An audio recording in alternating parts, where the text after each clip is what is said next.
Please open mind. Discern this in all information. May 30, 2016.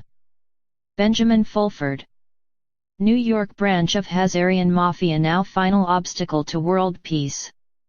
When Baron Jacob Nathaniel Rothschild, hiding out at Mark Rich's house on the hill in Zog, Switzerland, was identified as the head of the Hazarian Mafia, Rothschild reached out to the White Dragon Society via a nephew to negotiate a peace settlement involving an exchange of gold for money and the establishment of a future planning agency. This is now on hold because the New York branch of the Hazarian Mafia, headed by the Cohen crime family, blocked it, Rothschild family sources say. The final Hazarian mob holdouts are trying to present WD's plans for the world economy as socialist or Stalinist.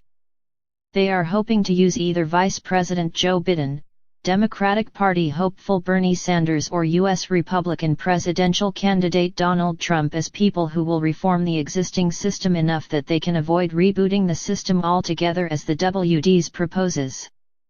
What these people need to understand is that on May 2, 2016, the United States of America Corporation went bankrupt when its Puerto Rico subsidiary defaulted on a $422 million payment. Legally, the United States corporate government is now under the control of the United Nations Corporation headed by Baron Rothschild. However, the status of the United Nations Corporation itself is doubtful because they have neither the gold or the moral standing to maintain the current chaotic and planet-destroying system they oversee. Rothschild and Hazarian Mafia control has been reduced, in essence, to the bankrupt G7 group of nations. Take a look at this picture taken at the G7 meeting last week in Japan. Notice that while all the other leaders are waving in the group photo, German Chancellor Angela Merkel is making the sign of Horus with her hands, using the button on her jacket as an eye. Since Merkel is the only leader there who is of the Saxe-Gotha-Rothschild bloodline that runs the G7 and the Eye of Horus represents supreme leadership, she is sending out the message that the other leaders in the photo are just servants. What is important to know is that the WDs and its allies have identified the names and locations of all the top members of this ruling bloodline and have the technical capability of removing them from this world. Doing so would be the very last option the WDs would take, and it would only happen if it became necessary to do so to prevent genocide. The point though is that the families that currently control the G7 and the UN Corporation are no longer in any position to dictate to the world. Their financial system, the source of their power, is now based almost entirely on fraud. The Rothschilds once famously bankrupted the Bank of England by taking their paper money and demanding payment in gold. The WDs and its allies are now in a position to do the same to the European and US bloodline families. The London and US gold trading markets are now trading 600 times more paper gold than they have real gold to back it with.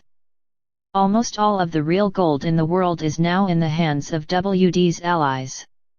What this means is the WDs is now in a position to offer to trade gold for all outstanding euros and US dollars that can be traced to legitimate commercial activities. After a 2-month window, US dollars and euros would no longer be accepted for international payments. Under this proposal, the US military and agencies would continue to be financed using the new currency. This would essentially remove the final vestiges of power of the Hazarian Mafia. In such an event, the WDs is proposing that all legitimate commercial activity continue as always.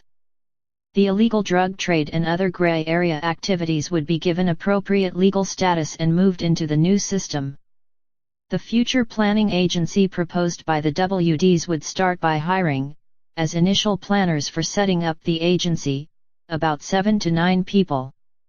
For example, either Chinese President Xi Jinping or Vice President Li Keqiang could represent China, Donald Trump, or whoever is selected as president to represent the US, Russian President Vladimir Putin, or Foreign Minister Sergei Lavrov to represent Eurasia, Prime Minister Narendra Modi to represent India, someone to represent the Islamic world, perhaps Indonesian President Joko Widodo, someone to represent Africa, possibly José Eduardo dos Santos of Angola and Angela Merkel of Germany, or some suitable substitute to represent the old bloodline families of Europe.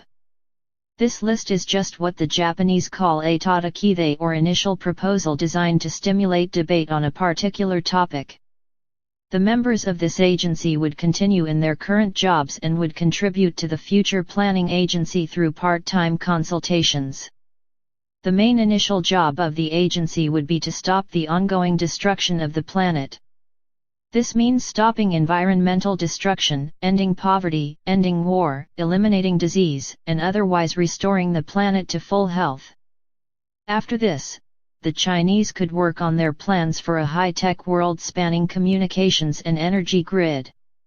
The Americans could work on a swords to plowshares transformation of the military-industrial complex and focus on future technology and exploring the universe. The Russians and Rothschilds could work on Russian/European economic and social integration.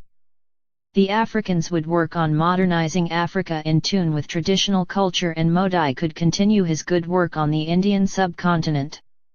The Islamic representative would need to work on ending the Sunni/Shia split and bringing full peace and prosperity to the Islamic world. The U.S. military-industrial complex would help end Hazarian warmongering and troublemaking in the region.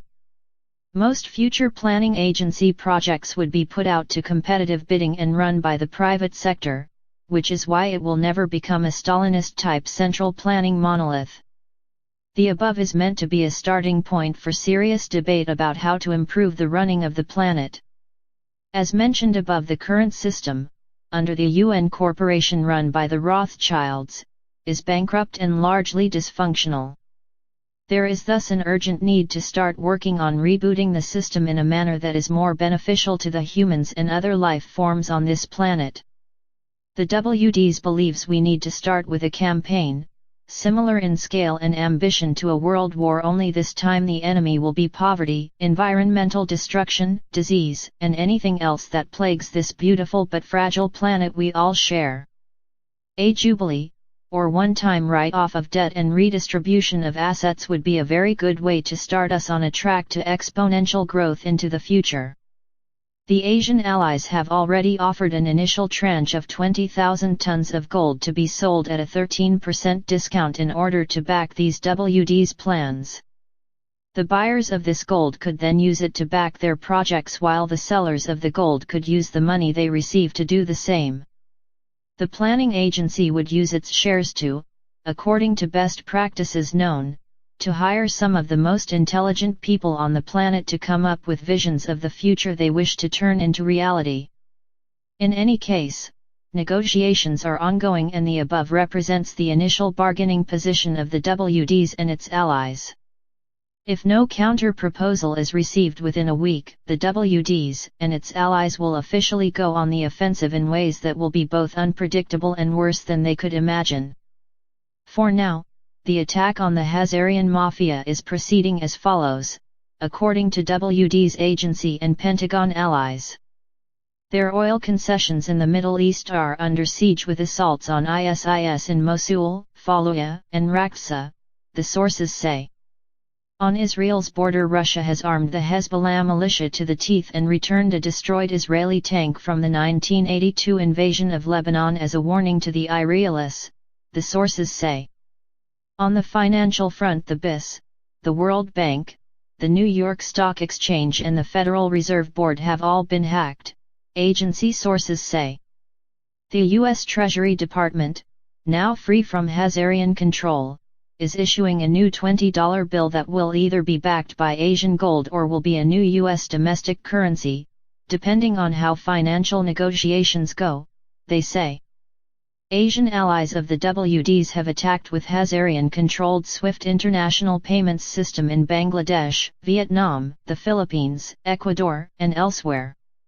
The new international currency to replace the euro and US dollar will use the CIPS system, since SWIFT cannot deal with Chinese yuan, the sources continue. U.S. President Obama was ordered to meet with atomic bomb victims in Hiroshima last week and call for a world without nuclear weapons in a cryptic U.S./Russian warning to Israel they will have to dismantle their nuclear arsenal, Pentagon sources said.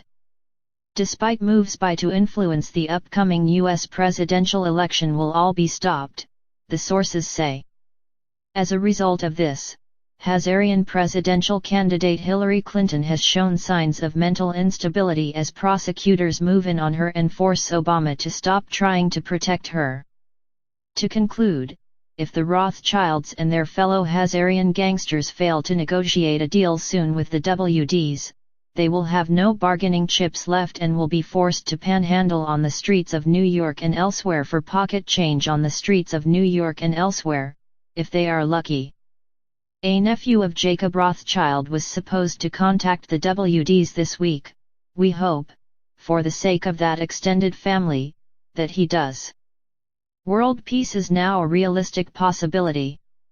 Thanks for listening and watching. Subscribe and share.